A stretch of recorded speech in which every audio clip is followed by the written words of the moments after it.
Hey, what's up everybody? Hey, today I'm going to show you some of the details of this arrow fight assignment. So we're going to go over gravity and power-ups. Alright, so these two things, I'm going to give you some tips on how to do those. So let's go to gravity first. So we want to give gravity to the arrow so it doesn't always go in a perfectly straight line. There's a few options on how to do this, but let's just work through the process of this. So I'll open up one of these arrow fight projects and go to my game scene. So let's look for what controls the movement of the arrows. Okay, so we've got this group here called arrows. So I'm guessing it will be inside here somewhere. Alright, so here we are. Okay, this is for picking up arrows, that's for creating arrows. So it aims them and fires them. Okay, so look at this. When the arrow is fired, add a permanent force to the arrow, and it'll go in this angle. So the arrow already has an angle because here they're aiming it. So yeah, while the player's aiming, it's like while you're pushing down the left button, but before you've released it. So it's already changing the angle there. So once you let go of the button, it will fire that arrow and it'll keep going in the angle that it was aimed at. And this is the speed right here. So it's going 350 pixels per second. And then after that, excuse me, after that it changes the animation of the arrow to launched. Well, what does that mean? Let's go here and let's look at the arrow. Okay, so it's got a ready animation, it's got launched, it's got stopped. And if you look at these, they're identical, so they're just named three different things. So that helps you to like allow certain things. So the animation has been changed to launched, plays a sound, and it changes the state of the player to idle. Okay, so that's what happens when you let go of the button.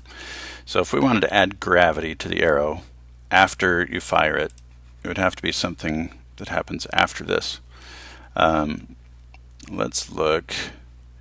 If we keep going down here,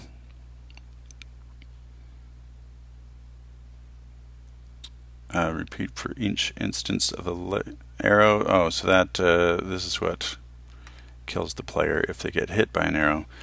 Here, stop arrows when they hit a wall. Alright,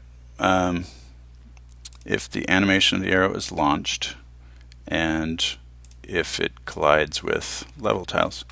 So what I would do is split this into two separate things, or just make a new one, but I'll show you why it might be better to split it. So I'm just going to select this block here and add a new event right there. So we've got an empty event, and I'm just going to copy this line of code here. So I select that, copy, and then go down to this one, paste. Okay, so if the animation of the arrow equals launched, so that means it's moving across the screen. I've hit it, so this is probably where we would want to add some kind of gravity here.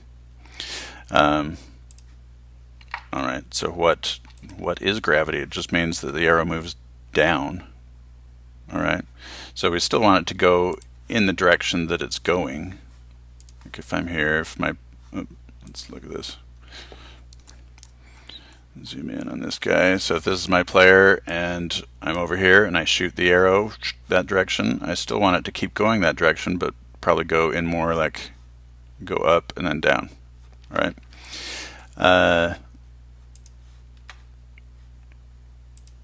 So if I click add action, I choose arrow, and let's look at these things. What would affect its, oh, look at this, movement using forces. So this would be the simplest thing to do, just add a force to the arrow. And the speed on the x-axis. So x-axis is left and right. I don't want it to speed up or speed down going left and right. I want it to go down, right? So I'll put 0 on the x-axis. On the y-axis, this is where I want its speed to increase. So I want to, and it should gradually go faster downwards the longer it's been in the air. So why don't we try, I don't know, 10 pixels per second? This, you'll just have to play around with this number, and let's change this to permanent. So that way every second it's adding 10 pixels downward. I don't think that's going to be fast enough. Let's try 100 and see what happens. Okay. So I hit OK on that, and let's see if this does it. It's not going to work unless I start from the lobby. So we'll go here, preview the lobby.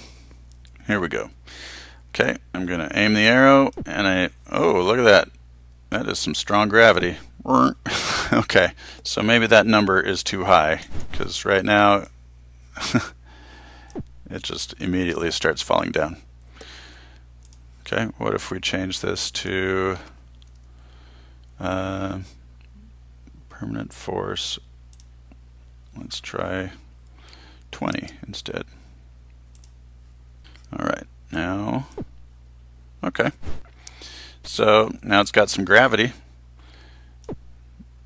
It'll go up and then gradually come back down. Nice.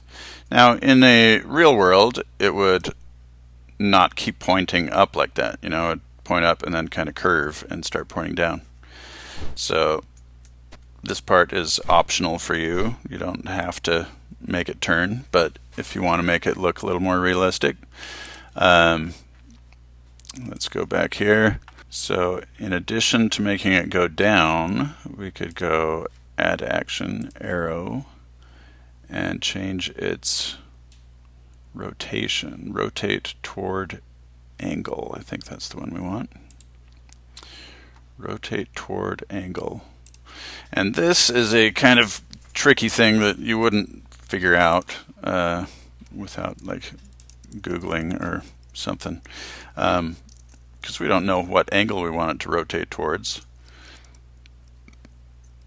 But if I start typing the word arrow, okay, so it brings up the object of the arrow, and then there's a command in here. See, if you scroll down, it adds this dot after the arrow, and if you scroll down, these are all of the variables and stuff that is contained inside the arrow. So what we're looking for is force angle. So force angle means the direction that the arrow is currently going. Okay, so when you first fire it, if you're well, let's just put in, I don't know what speed we want. Let's try, I don't know, 60. We can adjust that later if we need to. Okay, so force angle, when I first fire it, if I'm aiming this direction, then it's going that direction.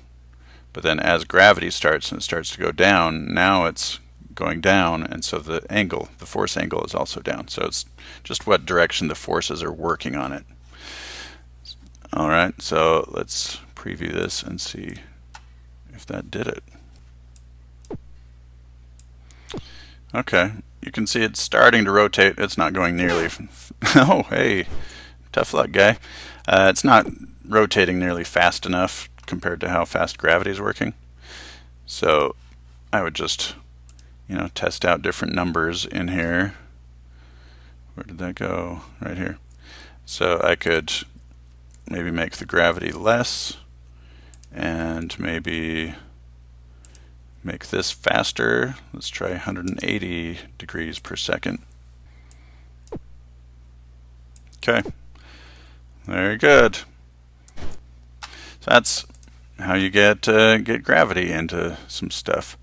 So feel free and play around with those numbers, whatever you like best for those. That's what I chose. I don't know if that would be my final decision, but something else you could do, you usually want to avoid having two identical statements over here, It's not terrible, but it just means when the code's running, it goes down all this list, it checks this, that's true, yep, that's not true, and so then it'll skip that, and then it comes here, that's true. But since both of these are the same, what we could do is, watch this, I'm going to move this one above, alright, and then this one I'm going to indent here a little, so this one is a child of this, and then I can delete this one because it's already true up here, so I don't need to check it again right here. So that's just so it doesn't check the same thing twice. So this is true, so it will add the gravity to it, and then if it's also in collision with the level tiles, it stops the arrow from moving. So this will just help the computer to run faster, but it's a good habit to get into. You don't want to have lots of code that's checking for the same thing. All right.